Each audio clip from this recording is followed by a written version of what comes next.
Welcome to Fascinating Entrepreneurs. In Soviet Union, there is no such thing as entrepreneurship and all of that. Government owns everything, and you got to follow all these rules, whether they make sense or not. But for whatever reason, I was not born like that. I was born to break every rule, and because of that, I always had problems in school and problems with parents and on. And the actual thought of owning my own business, believe it or not, I had since I was a kid. To the point where I don't remember a conscious thought of that, other than I always negotiated that I'm going to wash my dad's car for money and take the garbage out for money and whatever else. But when we were leaving Soviet Union, which was in 1989, grandparents were staying behind. And as we were getting on the bus, my grandfather, that I remember clear as day, my grandfather asked me, "So what are you going to do in America?"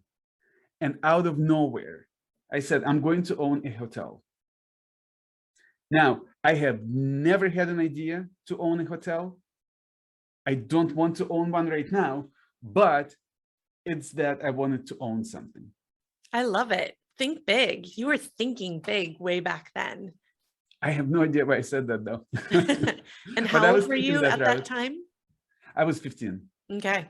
So flash forward to today, you've printed over 15 million folders. Quality and design are important to you. What's next in either your entrepreneurial endeavor or for the company? I see you have so many different things that you're printing now, not just folders. I guess the important thing to talk about is why I'm doing what I'm doing and where this whole idea came from, because then it will answer the natural progression into what it could go into. And basically what happened was I started a computer repair company, which was a kind of a side hustle just to make weekend money. And we're talking about $5,000, maybe $10,000 a year at best. But soon after, a client of mine asked me if I can help him get a company folder. And I said, of course. So I figured, it's 2003. Internet is at full swing. How hard could that be? So I started researching the subject, and turns out that there really is nothing super interesting in a presentation folder space. So that actually reminded me of Soviet Union. Because in Soviet Union, believe it or not, everywhere you go, you see the same thing, right? Because government owns everything. So there really is no variety of things.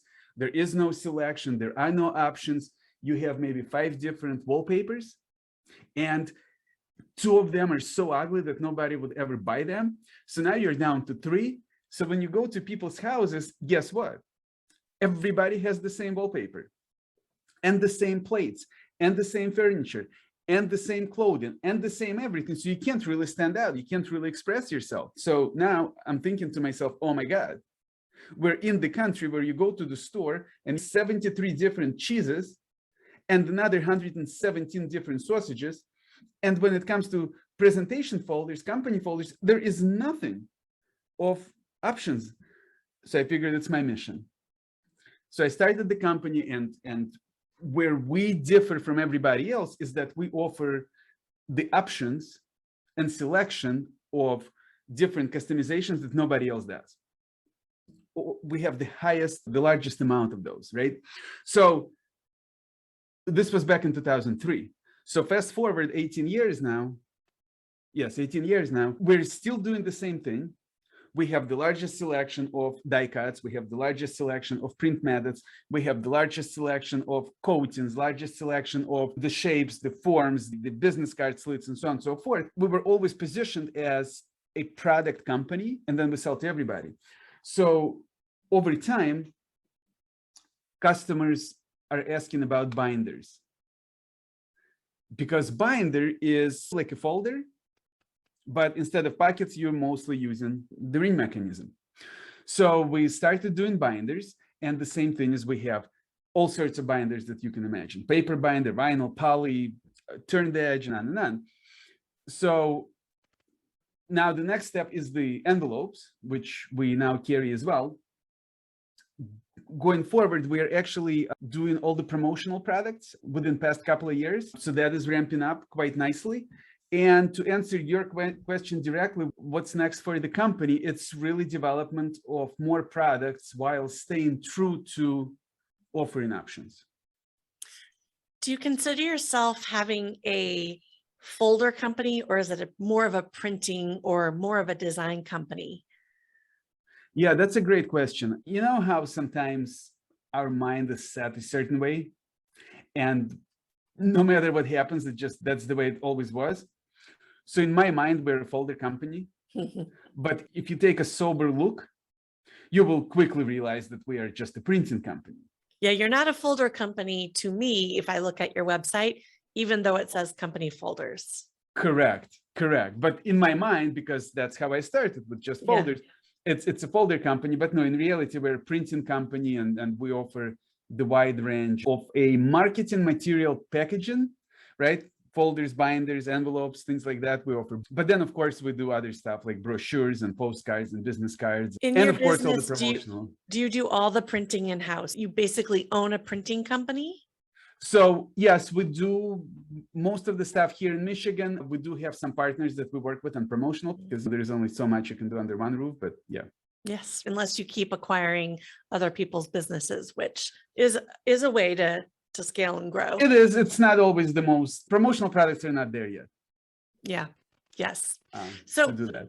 I see that you've been published in every business magazine, newspaper, et cetera, et cetera. How are you getting published in the national media? That's an interesting question. I never really thought about it much. I think it got published here. I think originally it was literally just write an article, and so I also do the HARO, the help a reporter thing. Yep. And sometimes through responding to those queries, they have an interest to interview me for longer articles. So that's how I got a lot of those. But then, of course, you get published somewhere, and then other people reach out and be like, hey, I saw the article in Inc. or Forbes about you. We are with Oakland Press, which would be a local newspaper here. We would like to interview you for whatever, something else. So a lot of it happened that way. Some of it was direct pitch, as I mentioned. And yeah. Are you pitching yourself, or do you use a publicist? So we do everything in-house. So we do have somebody in-house who did that on my behalf. I take it back. When I first started doing that, we actually hired a PR person. Paid tons of money, did not get much of the result whatsoever. And then I started doing it myself, like internally, and for fraction of that cost, we got times and times the results. It's a mystery to me how publicity firms are still getting $5,000 to $12,000 a month and not being able to guarantee anything. Yeah, I was paying $6,000, and that was a long time ago. Yeah, that's a lot of money for no guarantee. Moving back to your company, how many employees today, full-time employees, do you have? So we are, I think, 16. Yes. Okay. How do you keep them engaged and motivated in their job? I'm extremely lucky and very fortunate, and I'm very grateful for that. I actually have amazing people. Like, everybody here is really an expert at what they do. From what I can tell, we don't have anybody who's just coming here to punch the clock. Everybody's really engaged. So we're a small company, and everybody has stuff to do, and everybody's busy. So everybody's always going from one thing to the next. So there really is no downtime to get bored. Outside of that, we do celebrate every birthday. So we do the lunch and then the choice of dessert for the person, because I think that getting together over a meal is really one of the best ways to connect with people.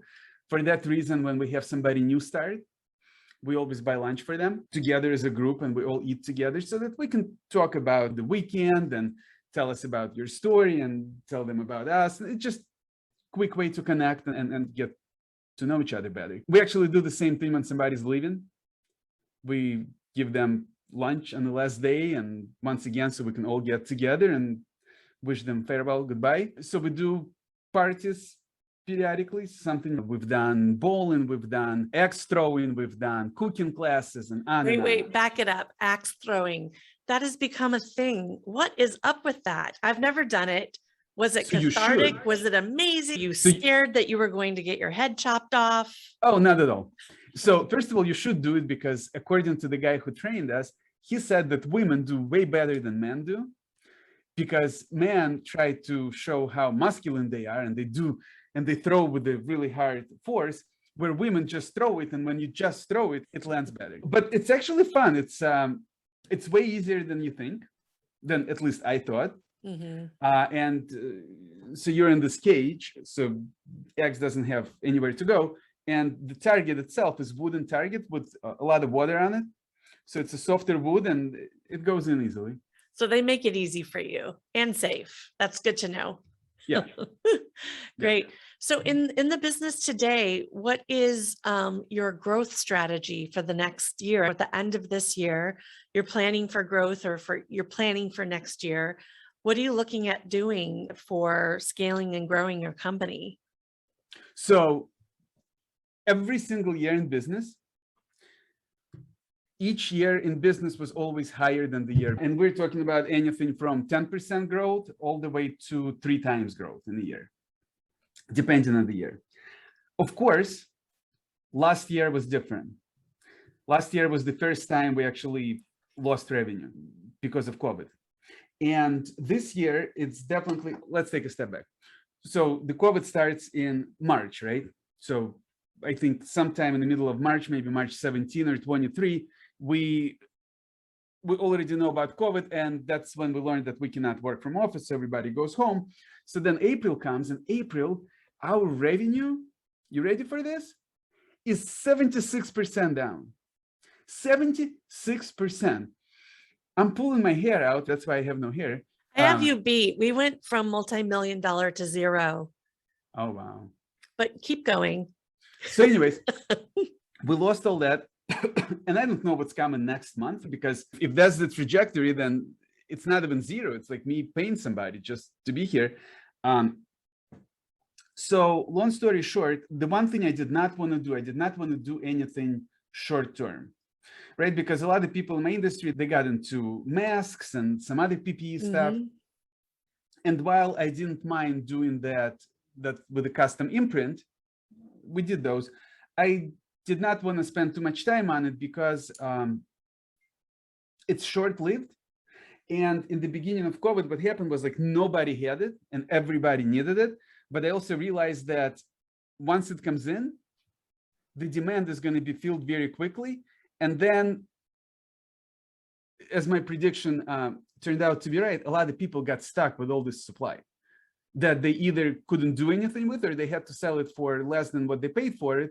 Because by the time the container got here from China, by the time it went through the customs, by the time all of that happened, nobody needed the product anymore. And by the way, Vladimir, I'm in events and entertainment. I was actually selling masks and nitrile gloves to my corporate clients for a short time. That's great. We were doing whatever we could. That's but great. Keep going. So, well, yes, in our case, all of our business comes from the website. So we don't necessarily have those people to call and have those conversations with. So it was a little different in our case. But so I figured I don't want to necessarily do that. So where we were, back to the website, and that's how the people come. Our traffic to the website went down drastically. So the conversion of the people to quotes, to samples, to orders became way more important.